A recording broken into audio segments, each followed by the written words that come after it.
অসংখ্য অগণিত দুরুদ এবং সালামের হাদিয়া পেশ করছি প্যারা নবী সৈয়দুল মুরসালিন সৈয়দুল কাউনাইন ওয়াস সাকালাইন নবী মুহাম্মদুর রাসূলুল্লাহ সাল্লাল্লাহু আলাইহি ওয়াসাল্লামের উদ্দেশ্যে। সম্মানিত দিনদার পরহেজগার মুসল্লি ভাইয়েরা, জিলকাদ মাস শুরু হয়ে গিয়েছে, শাওয়াল মাস শেষ হয়েছে। অন্য কথায় হজের মাস চলছে। পৃথিবীর বিভিন্ন প্রান্ত থেকে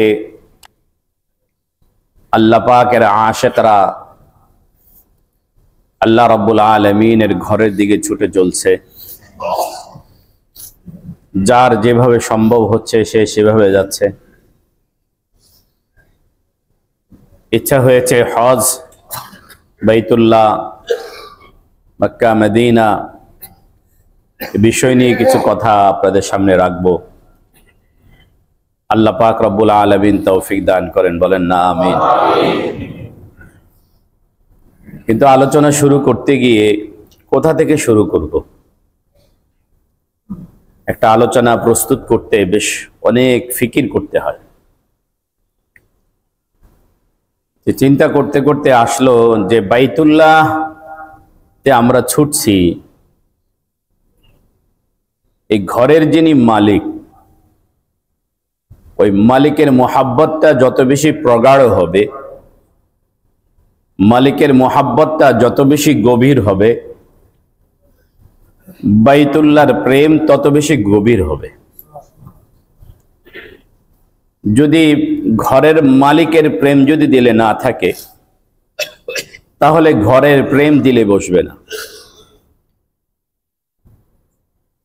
বাইতুল্লাহর সফরে একটা জিনিস আমি দেখেছি, ওই ঘরের চতুর্পাশে তাওয়াফ করি।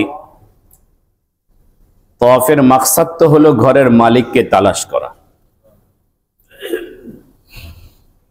ওই জায়গাটা অনেক সেনসিটিভ জায়গা, অনেক সেনসিটিভ জায়গা। ঘরের ওই জায়গাটায়, ওই অল্প একটু এরিয়ায় পুরুষ যেরকম অবাধে আসে, নারীও সেভাবে অবাধে আসে। মাঝে মাঝে মনে হতো একটা সময় যে নারীরা যদি সেখানে না যেত তাহলে তো ফিতনা থেকে অনেক বাঁচা যেত। পুরুষের জন্য যদি আলাদা ব্যবস্থা থাকতো, মহিলাদের জন্য যদি আলাদা ব্যবস্থা থাকতো, তাহলে মনে হয় যে বিষয়টা সুন্দর হতো। কিন্তু একটা জবাব আমি পেয়ে গেছি। জবাবটা হলো এখানে এই, ওই জায়গাটা তো এমন এক জায়গা, সেই জায়গায় বান্দা তো নিজের খবরে থাকবে না, সে তো মাওলার ইশকে আর প্রেমের ভিতরে এভাবে ডুবে থাকবে। তার পাশে কি পুরুষ আছে নাকি তার পাশে নারী আছে এই খবর তো তার থাকার কথা না। তার পাশে কি বাংলাদেশি আছে না তার পাশে আরব আছে, তার পাশে কি নাইজেরিয়ান আছে না তার পাশে ইরাকি আছে, এই খবর তো সেখানে থাকার কথা না। বান্দা তো একমাত্র এবং কেবলমাত্র শুধুমাত্র আল্লাহ পাকের প্রেমে ডুবে থাকবে। যখন কেউ কারো প্রেমে ডুবে থাকে, দুনিয়ার খবর থাকার কথা না। এক ব্যক্তি নামাজ আদায় করছে, আরেকজন অতিক্রম করতে গিয়ে তার গায়ে আঘাত লাগছে, পাড়া দিছে। যিনি পাড়া দিছেন উনি যে নামাজি ব্যক্তির গায়ে পাড়া দিছেন এটা টের পান নাই। কেন? কানে মোবাইল রেখে কথা বলতে বলতে মানুষ অনেক সময় এরকম হয়ে যায় যে কি আশেপাশে কি চলতেছে এই খবর মোবাইলে এই পরিমাণ কি হয়ে যায়, মনটা ডুবে যায়, এতটা আসক্ত। অথবা কোনো একটা ফিকিরের ভিতরে যদি ডুবে যায়, তাহলে ওই ফিকিরটা তাকে এই পরিমাণ দখল করে নেয় যে আশেপাশে কি চলতেছে সেটা খবর থাকে না। ওই নামাজি ব্যক্তির গায়ে যখন আঘাত লাগছে, নামাজি ব্যক্তি সালাম ফিরাইয়া বলতেছে, মিয়া দেখেন না আমি নামাজ পড়তেছি।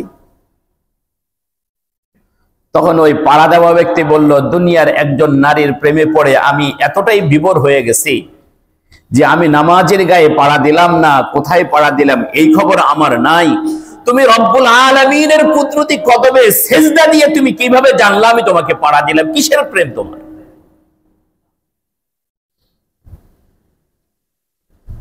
তাহলে বাইতুল্লাহর ওই জায়গাটা, ওটাতে এমন এক জায়গা যেখানে বান্দা দুনিয়া ভুলে যাবে, কেবলমাত্র স্মরণ থাকবে কাকে?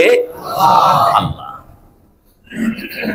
সেজদায় গিয়েও আল্লাহকে স্মরণ রাখা, দুনিয়ার মসজিদ গুলোতেও আল্লাহকে স্মরণ রাখা, হার হালাতে আল্লাহকে স্মরণ রাখা। কিন্তু আল্লাহ রাব্বুল আলামিনের ওই ঘরের সামনে চলে গেলে সেখানে যাওয়ার পরে স্মরণ একই রকম হতে পারে না। সেখানে চলে যাওয়ার পরে তো তার সামনে তো বাইতুল্লাহ আছে, যেই ঘর আল্লাহর পরিচয়ের জন্য মানব আবাদের আগে আল্লাহ সৃষ্টি করে রাখছেন, যেই ঘরের উপরে আল্লাহ পাকের সরাসরি তাজাল্লি পড়ছে, যেই ঘরের দিকে বান্দার প্রেম আছে, যেই ঘরের দিকে বান্দা ফজরেও ফিরছে, জোহরেও ফিরছে, আসরেও ফিরছে, মাগরিবেও ফিরছে, এশাতেও যেই ঘরের দিকে ফিরছে, সেই ঘরের সামনে দাঁড়ায়া, মালিকের ঘরের সামনে দাঁড়ায়া মালিককে বাদ দিয়ে অন্যকে স্মরণে থাকা, এটা তো প্রেমের লক্ষণ হতে পারে না। এজন্য আল্লাহ পাক রব্বুল আলামিন সেখানে শুধু বান্দার প্রেম দেখেন যে কতটা প্রেম নিয়ে সে তওয়াফ করছে। কিন্তু আফসোস, এবং খুবই আফসোস, সেখানে তো আমাদের হালাত এরকম হলো যে এখন তো সেই তওয়াফের মধ্যেও আমরা সেলফি তুলি। নাউজুবিল্লাহ বলেন না। তাওয়াফ, তাহলে বলেন তো দেখি, বাইতুল্লাহর তাওয়াফ করতেছেন, আপনার হাতে মোবাইল, আপনি সেলফি নিয়ে ব্যস্ত আছেন, বলেন তো দেখি ঘরের মালিকের নিয়ে ব্যস্ত না এখন দুনিয়া নিয়ে ব্যস্ত? এর কারণ হলো মালিককে চিনি নাই। এর মূল কারণ হলো মালিককে আমরা চিনি নাই, আল্লাহকে আমরা চিনি নাই। যে আল্লাহ কে, তার কাছে আমার প্রয়োজনীয়তা কতটুকু, তার কাছে আমার চাহিদা কতটুকু, আমাকে তার সামনে কতটা মিটে যেতে হবে, এটা আমরা চিনি না, এটা আমরা বুঝি নাই। এটা আমরা কি বুঝি নাই? আদালতে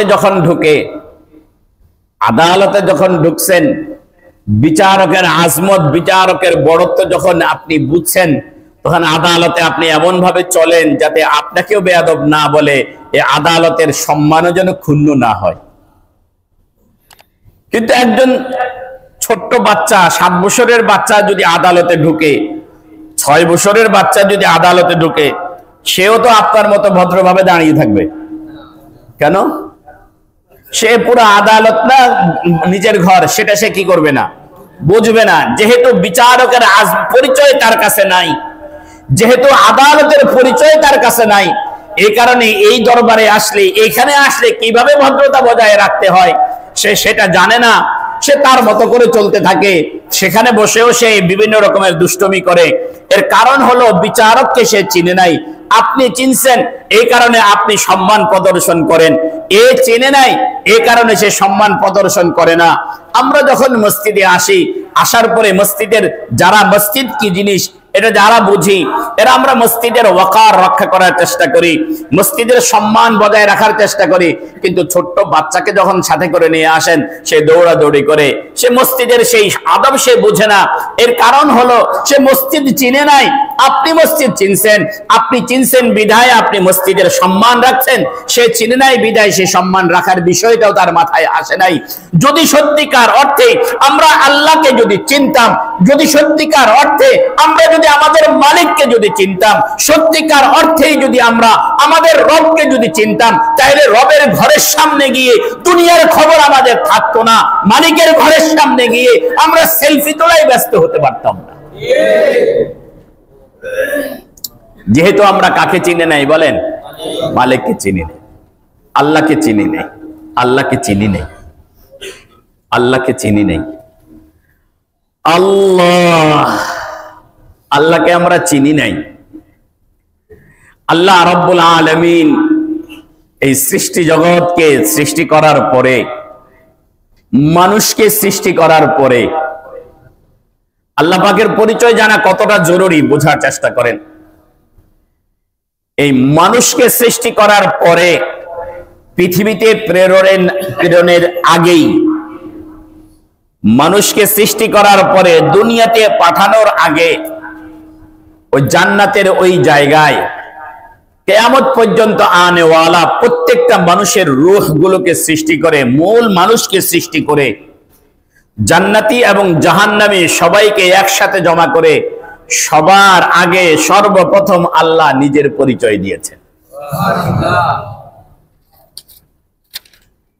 সবাই সেদিন আল্লাহ রাব্বুল আলামিনের সাথে পরিচিত হয়েছে।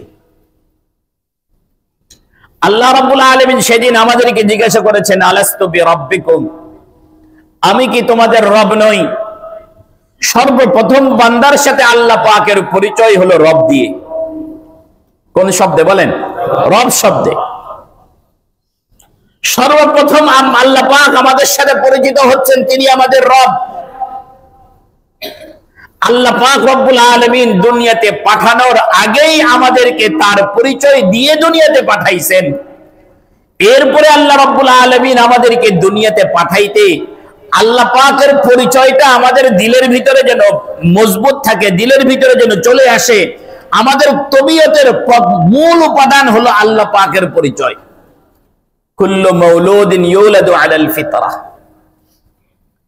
এরপরে বান্দা দুনিয়াতে আসার পরে দুনিয়ার এই মা হাওলে যেন রবকে না ভুলে, দুনিয়ার এই পরিবেশে এসে যেন মালিককে যেন না ভুলে, এই জন্য আল্লাহ রাব্বুল আলামিন ১০০ লক্ষ নবী পাঠাইছেন। বলেন না সুবহানাল্লাহ। এক দুইজন নয়, কতজন? ১০০ লক্ষ নবী পাঠাইছেন। আদম থেকে নিয়ে শুরু করে সাইয়্যিদুনা মুহাম্মদুর রাসূলুল্লাহ সাল্লাল্লাহু আলাইহি ওয়াসাল্লাম পর্যন্ত সব নবীরা উম্মতকে সর্বপ্রথম যেই কাজটা করেছেন সেটা হলো আল্লাহ পাকের পরিচয় শিখাইছেন।